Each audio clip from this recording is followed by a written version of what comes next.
ટેકના પણ પરિણામો જે છે તે તમને ખાસ જોવા મળ્યા છે અને પહેલા ત્રિમાસિકના પરિણામો તમે જુઓ તો એ અનુમાનથી નબળા જોવા મળ્યા છે.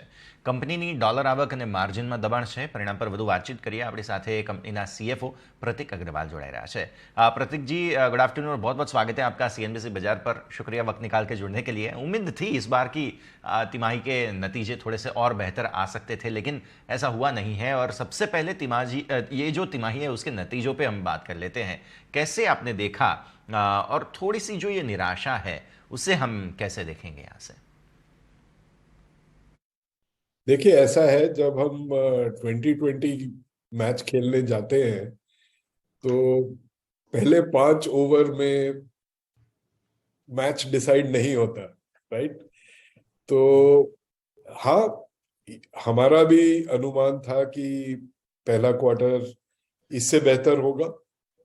So there is definitely some disappointment, but we are maintaining the guidance because हमारी जो पाइपलाइन है काफी अच्छी है. Year on year growth of 26% और quarter on quarter growth of 18%. And जो पाइपलाइन में जो डील्स है, कुछ डील्स काफी एडवांस स्टेज पे हैं, जिससे कि हमें कॉन्फिडेंस है कि हम Q2 में उनकी बुकिंग कर पाएंगे और सेकेंड हाफ में उसका रेवेन्यू अच्छा आना चाहिए. तो वो सब एस्टिमेट करते हुए, yes, the first quarter has been weak, but we are still confident of achieving the guided range of 6 to 8%. Definitely sir. अब मैं समझना चाह रहा था कि ये गाइडेंस की जो आपने बात की है, मैं आगे और इसके ऊपर चर्चा ज़रूर करूंगा, लेकिन साथ ही साथ अभी इस जो रिजल्ट्स में हमने देखा है, कौन से ऐसे सेक्टर्स आपने देखे कि जहाँ पे सबसे ज़्यादा थोड़ी सी कमज़ोर स्थिति बनने को देखने मिली है हमें?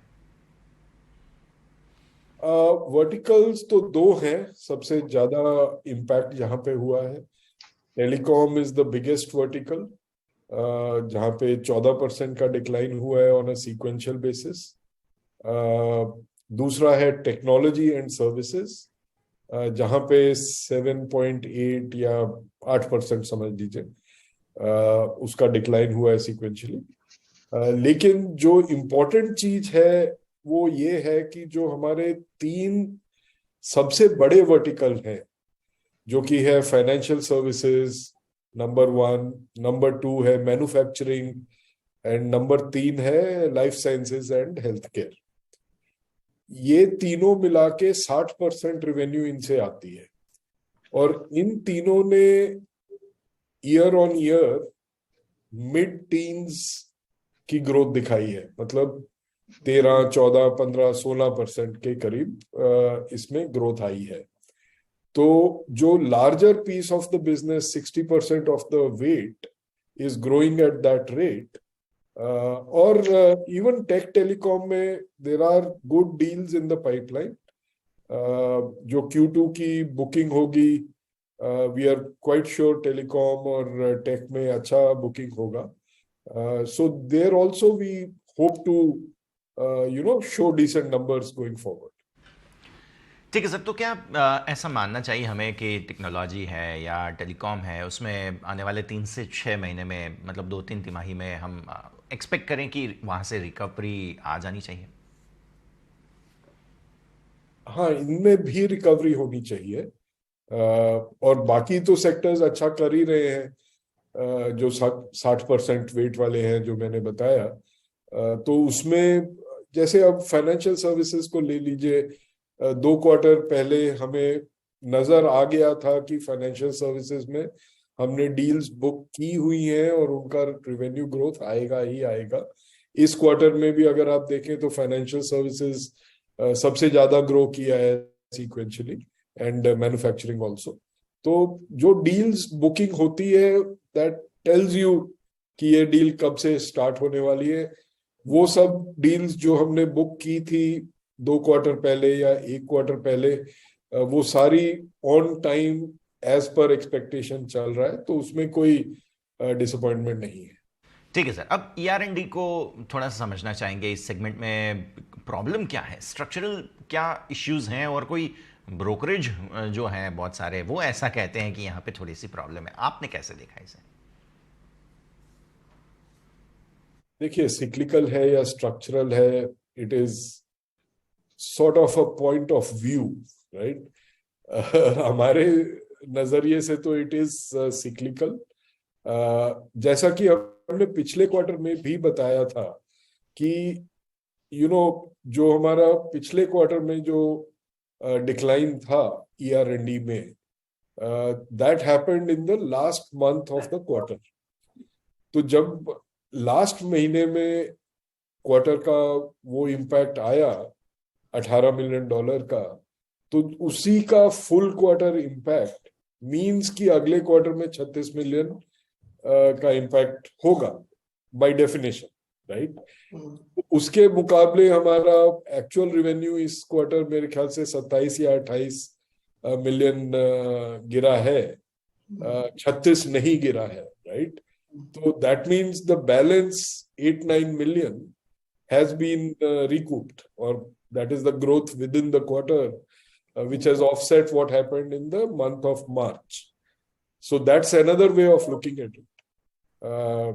So हमें नहीं लगता कि this will continue.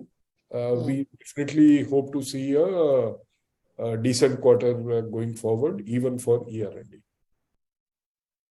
तो साथ ही साथ सर, आप खुद भी कह रहे हैं कि बहुत सारे सेक्टर्स ऐसे हैं जहां पर थोड़े से प्रॉब्लम्स हैं। ER&D में भी मुश्किलें हमने देखी हैं। ऐसे में पूरे साल भर का गाइडेंस, क्या आपको लगता है कि इसको आप मीट कर पाएंगे? कैसे आपने इसको कैलकुलेट किया है sir?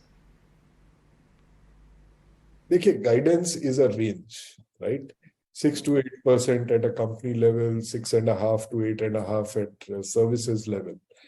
So definitely a weaker start makes the ask rate go up. That has certainly happened, but it is still not at a level that we are not confident to achieve. So based on what I said earlier, जो हमारी pipeline है, जो advanced stage पे pipeline है, उसकी booking के द्वारा हम रेवेन्यू को विजिबिलिटी है। ऑब्वियसली जब तक वो डील साइन नहीं हो जाती उसको कुछ बोल नहीं सकते। जब वो डील साइन होंगी, which is what we are seeing in Q1 में बुकिंग भी कम है। Q2 में booking we are confident of making it up in Q2, and that will deliver good revenues in the second half. तो वो सब estimates करके हमने गाइडेंस को मेंटेन किया है।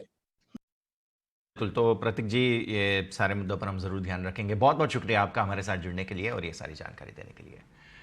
तो આપણે જેમ